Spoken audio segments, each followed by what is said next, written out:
A Microsoft anunciou que foi encontrado um código secreto, um código que eles ainda não conseguiram desvendar e está numa base militar. E agora as autoridades estão todas em alerta para descobrir qual é o resultado desse código, o porquê esse código foi implementado. E aí já tem gente que já está achando que é um grupo de hackers financiados pelo governo chinês que implementou esse código dentro dessa base militar. E a gente vai falar um pouquinho sobre isso aqui com vocês. Bem, a gente vai falar de uma briga interna da Ana Moser, que é a ministra do Esporte, com o ministro da Justiça, Flávio Dino. Essa matéria foi tratada no Poder 360 e mostra a animosidade da Ana Moser, mas com outros ministros, de outros ministros também, que vêm se sentindo incomodados pelo protagonismo e pelo autoritarismo do ministro Flávio Dino dentro da gestão petista. Ainda o assunto do Pix Bolsonaro está dando o que falar e a gente vai comentar um pouco mais. O governo e a mídia, na verdade, de esquerda, mais militante, insistiram em atacar o ex-presidente Jair Messias Bolsonaro, acabou por dar mais munição aos apoiadores de Bolsonaro e ao próprio Bolsonaro. E aí deixa o Lula cada vez mais louco com essa situação. É sobre isso que a gente vai discutir nesse editorial de domingão com vocês. Então, não esqueça de se inscrever no canal, curtir, compartilhar, é sempre importante.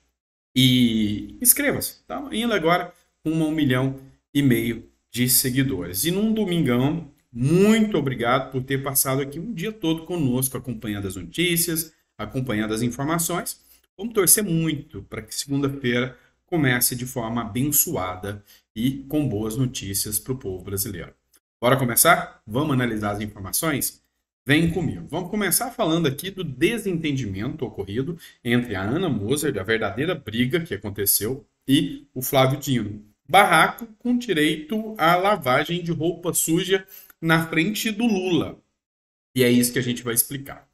É o seguinte, havia, junto com a CBF, que é a Confederação Brasileira de Futebol, um projeto, uma pesquisa que eles queriam implementar juntamente com o Ministério do Esporte para que houvesse dentro dos estádios um sistema de segurança, que assim, pessoas que são perseguidas, ou seja, criminalmente, pessoas que devem à justiça, que têm mandatos de prisão em aberto, fossem pegas dentro dos estádios.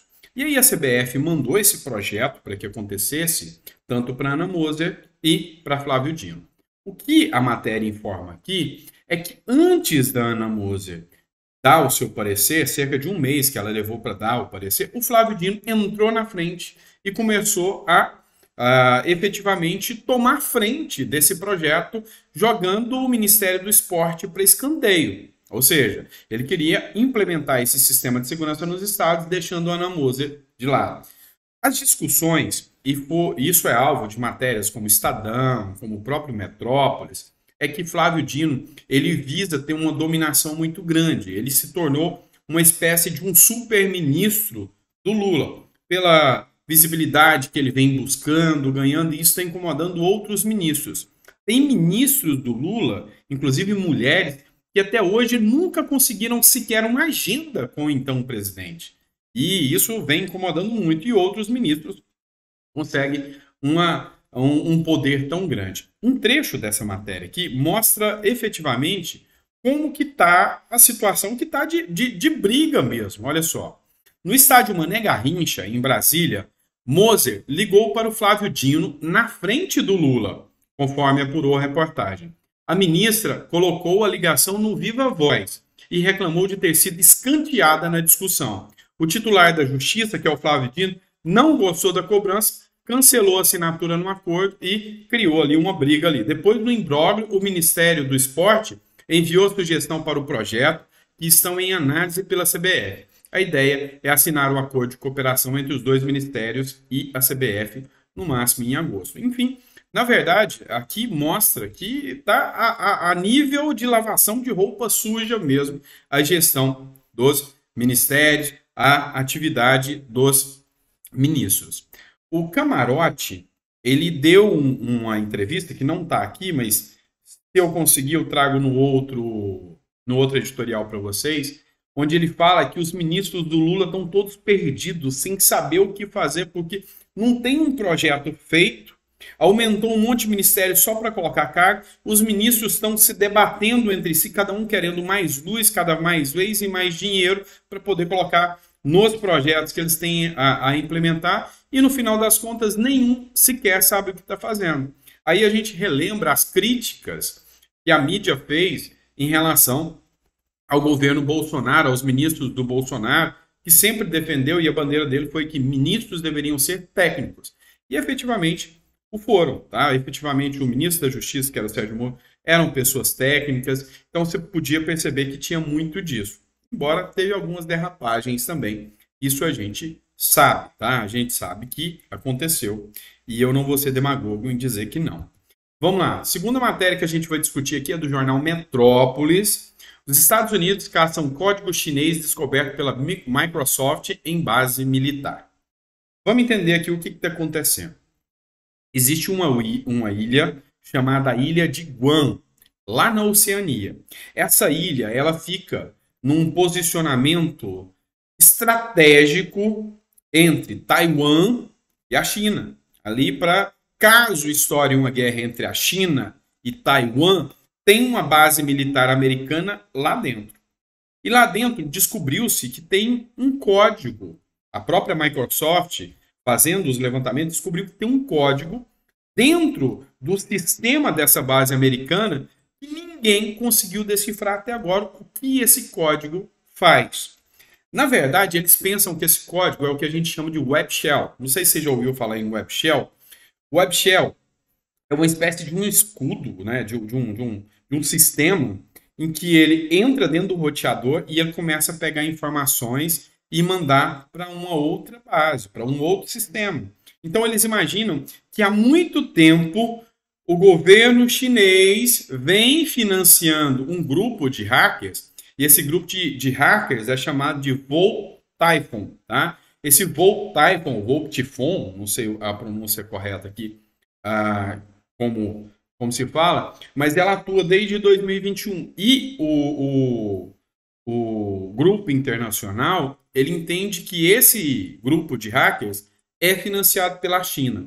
A gente está vivendo hoje num momento que a chance de estourar uma guerra, graças a esse sistema de espionagem, de monitoramento, é muito grande. Então, esse caso aqui, desse código encontrado na base militar, mostra um pouco mais como a situação da paz mundial, da segurança mundial, está vulnerável. O tempo todo acontecendo coisas. Hoje, por exemplo, Moscou foi atingida por drones na madrugada de hoje, ou seja, drones ucranianos. Só que essa tecnologia não é da Ucrânia. Quem mandou? Rússia agora quer saber, sabe? A gente está entrando em momentos temerários mesmo. Então, assim, esperamos que a gente não volte, não continue com essas barbáries.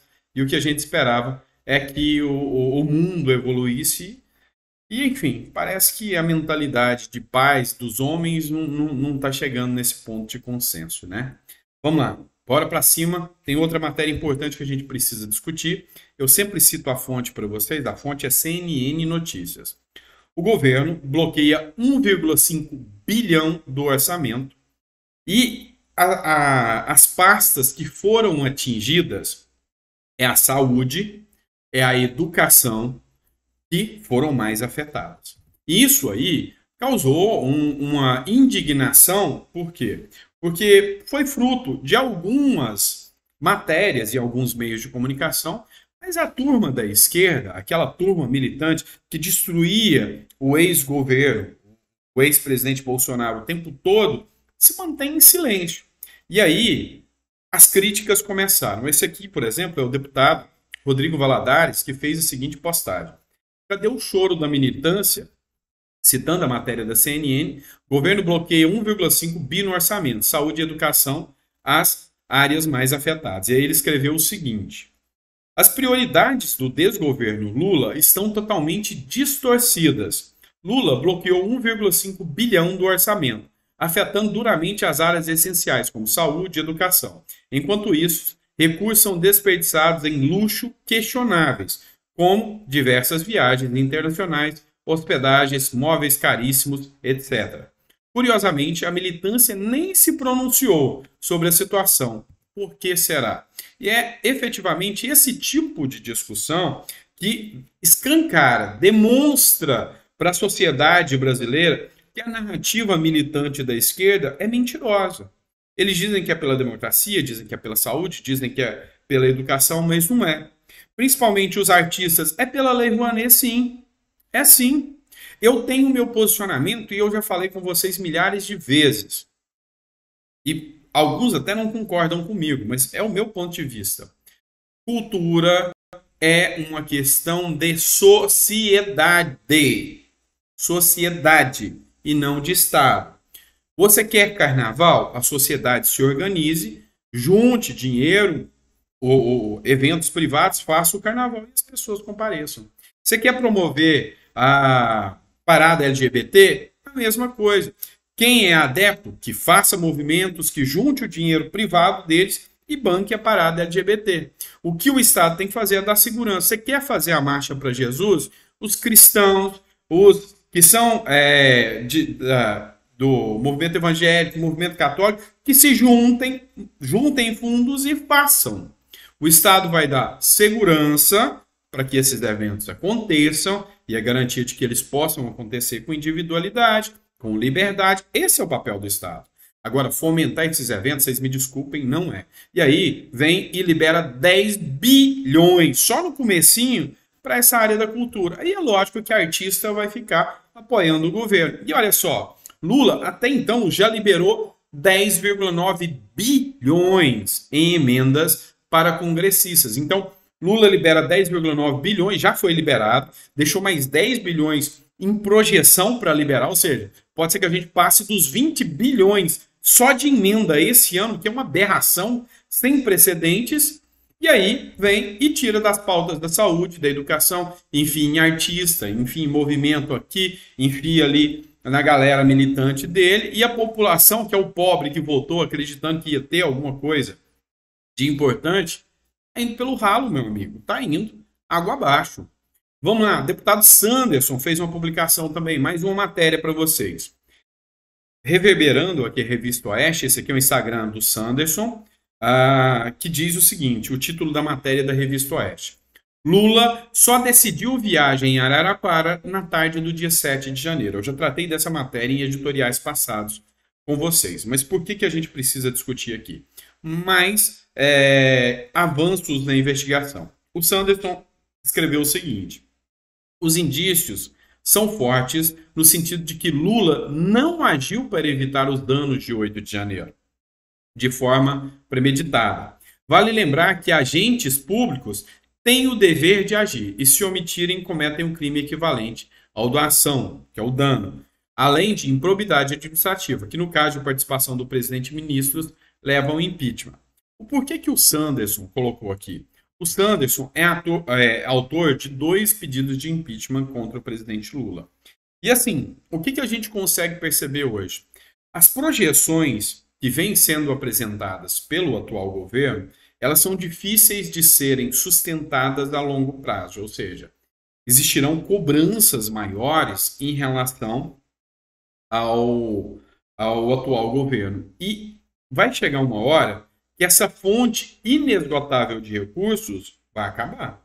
Você acha que o brasileiro consegue continuar bancando tanto essa falta de coerência financeira que o governo tem? Preste atenção. Nós estamos falando, e olha só, nós estamos falando de um governo que logo no começo aprovou uma pauta de quase 200 bilhões com a PEC do estouro. A gente está falando de um governo que veio com esse calabouço fiscal e fala que vai ter que gastar 150 bi a mais para implementar o arcabouço fiscal. E aí nós temos um governo que pegou com um superávit de 54 bilhões e vai entregar com um déficit, ou seja, pegou com 54 bilhões no bolso, na carteira, e vai sair nesse ano, em apenas um ano, devendo 42 bi, até agora. E olha que a gente está no meio do ano. Tem mais meio ano aí para a gente encarar isso ainda. Como que nós brasileiros vamos ficar? No sal, né? Só pode. Então, É muito complexo. E aí, o ponto aqui que a gente precisa discutir é que vai chegar uma hora que a fonte desses deputados que estão recebendo 10 bi aí vai secar. E a hora que secar, os pedidos de impeachment já estão lá.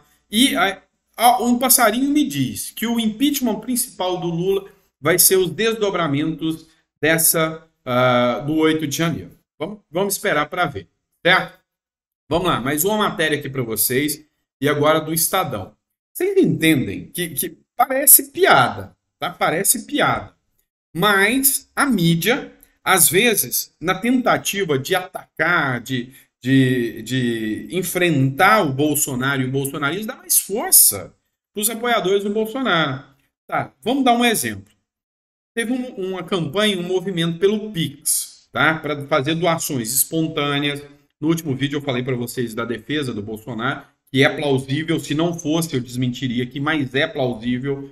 Foram doações voluntárias, o dinheiro foi separado para não se confundir com os recursos privados do Bolsonaro, e esse dinheiro ficou separado porque as multas estão sendo questionadas na justiça, e você não paga antecipado se ainda está sendo questionado. São princípios básicos do direito. Eu falei que está tudo bem, é isso mesmo. E aí o grande ponto é que a mídia, quanto mais ela ataca, ela foi atrás, pegou dados ilegais para mostrar que o Bolsonaro já tinha ganhado 17 milhões de reais, e aí os apoiadores de Bolsonaro amam esse cara de uma forma inimaginável. Porque agora, petistas, vocês estão achando ruim ele ganhar 17? Nós vamos dobrar a aposta. E aí a mídia, tentando fazer críticas a isso, fomenta ainda mais o movimento em prol do Bolsonaro. Coluna do Estadão. Apoiadores falam em dobrar a meta após críticas a Bolsonaro por receber 17 milhões em Pix. E aí, os apoiadores do Bolsonaro, sabe, literalmente estão dizendo isso mesmo. Ah, vocês acharam ruim? Então agora a proposta é, quem já doou, doa de novo. Vamos dobrar a aposta, vamos conseguir mais 17 milhões. Aí o Fernando Holliday, que é um influenciador, é vereador e é influenciador mais novo, filiado ao PL, fez a sua postagem e falou, eu doei R$222 no mês passado, estou doando mais 222 agora, então começou a mobilização de novo, e aí vamos ter que quebrar de novo, e não iniciou pelo Bolsonaro, inicia pelos apoiadores dele. Então não podem falar, sabe, vão tentar inventar até charlatanismo do Bolsonaro, mas não é, no partido dele são doações lícitas, são doações que a lei prevê, então acabam dando mais munição e, com toda certeza, com a movimentação que Bolsonaro tem, vai dobrar o valor. Sabe por que eu digo? O evento PL Mulher, que aconteceu em Florianópolis, Santa Catarina, Bolsonaro, ao estar lá, lotou. Ou seja, ainda grande parte da população tem vamos dizer assim, uma credibilidade muito grande em Bolsonaro. E não adianta o petismo dizer que não existe isso, que isso é mentira, porque existe. O cara ainda tem uma força de movimentação, uma força política gigantesca.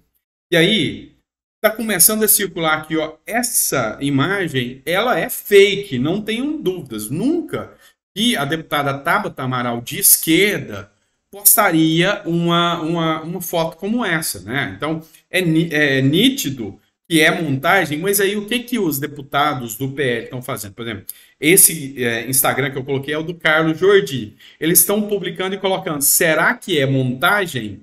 KKK, né? Ou seja, ironizando a figura um símbolo da esquerda, a Tabata Amaral, né? Pedindo Pix para o Bolsonaro e colocando meta 22 milhões, Pix de Bolsonaro e publicando o CPF dele. E aí o Holliday também já fez a mesma postagem, o Carlos Jordi fez a mesma postagem, ou seja, vem um Estadão e fala que a meta agora é dobrar.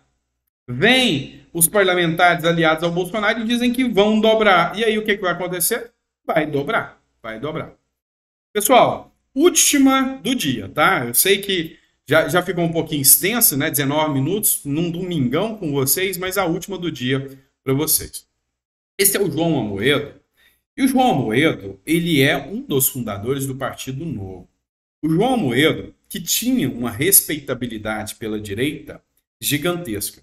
E depois que ele resolveu apoiar o Lula, fazer o L, ele perdeu toda a credibilidade que ele tinha diante da direita, seja a direita bolsonarista e seja a direita terceira via, que buscava um outro nome que não o bolsonarismo.